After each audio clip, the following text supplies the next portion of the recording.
তিনি ছিলেন মডেল, তিনি ছিলেন আইডল, তিনি ছিলেন আইকন, তিনি ছিলেন অনুপম আদর্শ।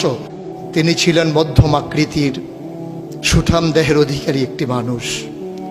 তার চুলগুলো ছিল ঘাড় পর্যন্ত প্রলম্বিত, হালকা হালকা কোঁকড়ানো। তিনি যখন চুলের ভিতরে তৈল দিয়ে আছড়াতেন মনে হতো মৃদুমন্দ ঢেউ দেখা যায়।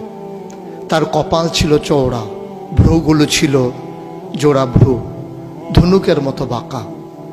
চোখের পাতাগুলো ছিল ফুটন্ত গোলাপের গোলাপি রঙের এক একটি পাপড়ির মতো। তিনি কখনো বা যখন চোখের পলক ফেলতেন মনে হতো মৃদুমন্দ বাতাসে গোলাপ পাপড়ি যেন দোল খাচ্ছে। তার চোখের সাদা অংশ ছিল রক্তিমাভ সাদা, কালো অংশ ছিল কৃষ্ণ কালো। তার নাকটা ছিল খাড়া, নাকের ছিদ্রগুলো ছিল ছোট ছোট। নাকের নিচে ছিল সরু চিকন গোঁফ, গোঁফের নিচেই সেই গোলাপি রঙের ঠোঁট। তার ঠোঁটগুলো যখনো কখনো বা মুচকে হাসত, গোটা পৃথিবীর মানুষ অবাক বিস্ময়ে দেখত গোটা পৃথিবীতে যেন বিজলি চমকিয়েছে।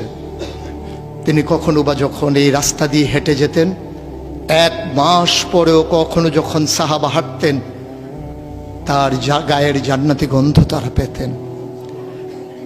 মায়েরা উম্মাহাতুল মুমিনিন যারা, তারা নবীর যখন কখনো এই ঘামে ভেজা শরীর নিয়ে ঘরে ঢুকতেন, কপালের ভিতরে মুক্তোর দানার মতো ঘামগুলো যখন জমে থাকতো, মায়েরা ছোট্ট শিশি খুঁজে সেই ঘামগুলো শিশিতে ভরে জমা রেখে দিতেন, কখনো বা ঈদে কোনো অনুষ্ঠানে যেন আতর হিসেবে ব্যবহার করতে পারেন।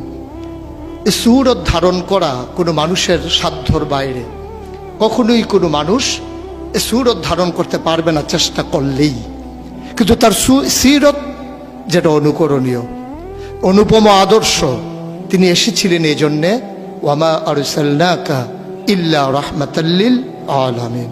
তিনি ছিলেন রহমত গোটা ধরনীর জন্যে।